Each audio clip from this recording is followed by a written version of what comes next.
নমস্কাৰ DWৰ পৰা এটা ভাল খবৰ আহিল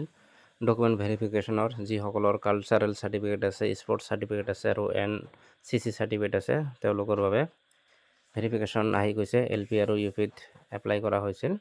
তো আপোনালোকে চাব পাৰে নোটিছখন আজি দিয়া হৈছে 19 মে 2025 নোটিছত লিখা হৈছে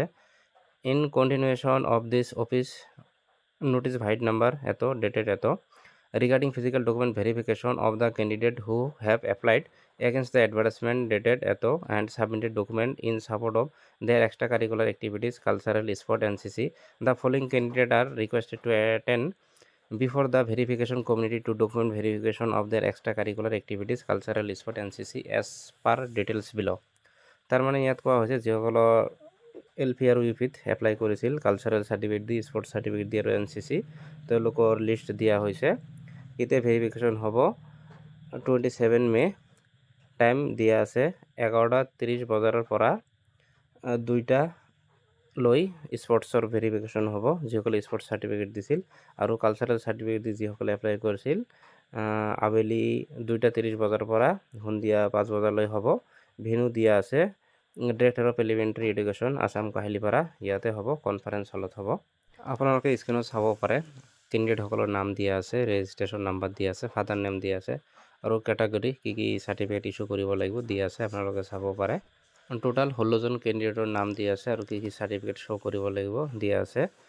তো আপোনালোকে চাব পাৰে কাৰ লিষ্টত নাম আছে তাৰপিছত কোৱা হৈছে kindly bring all original educational professional qualification and other relevant document issued by competent authority along with acknowledgement of online application তো আপোনালোকে অনলাইন এপ্লিকেশ্যন কৰিছিল যিটো এই কাগজখন লৈ যাব লাগিব প্লাছ আপোনাৰ যিবিলাক প্ৰফেশ্যনেল এডুকেশ্যনেল কোৱালিফিকেশ্যন আছে ডকুমেণ্ট আছে সকলোবোৰ লগত লৈ যাব লাগিব original The candidate found absent during this physical document verification will be summarily rejected from their candidature তাৰপিছত কোৱা হৈছে যিসকলে ফিজিকেল ডকুমেণ্ট ভেৰিফিকেশ্যন নাযাব তেওঁলোকক কেঞ্চেল কৰি দিয়া হ'ব ৰিজেক্ট কৰি দিয়া হ'ব আৰু লাষ্টত মোষ্ট ইম্পৰ্টেণ্ট কথা লিখা আছে নোট আপোনালোকে চাব পাৰে স্ক্ৰীনত এইটো মোষ্ট ইম্পৰ্টেণ্ট কথা যদি আপোনালোকে কোনোবাই ফেক ডকুমেণ্ট দিয়ে নাইবা ফ্ৰড ডকুমেণ্ট দিয়ে যদি ফিজিকেল ডকুমেণ্ট ভেৰিফিকেশ্যনত ধৰা পৰে তেনেহ'লে আপোনাক পানিছমেণ্ট দিয়া হ'ব আৰু আপোনাৰ এগেইনষ্টত লিগেল একশ্যন লোৱা হ'ব প্লাছ আপোনালোকে ফিউচাৰ আসাম গভটৰ আণ্ডাৰত কোনো এক্সাম দিব নোৱাৰিব কোনো ৰিকুৱাৰমেণ্ট প্ৰচেছত ভাগ ল'ব নোৱাৰিব এইটো একশ্যন লোৱা হ'ব তো আপোনালোকে চাব পাৰে নোটিছখন আজি প্ৰকাশ পাইছে 19 May director elementary education Assam Kahilipara Guwahati 19 তো সকলোৰে ভাল খবৰ যে UP আৰু LPৰ ডকুমেণ্ট ভেৰিফিকেশ্যন যিবিলাক NCC চাৰ্টিফিকেট আছে স্পৰ্টছ চাৰ্টিফিকেট আছে কালচাৰেল চাৰ্টিফিকেট আছে তেওঁলোকৰ ডকুমেণ্ট ভেৰিফিকেশ্যন হ'ব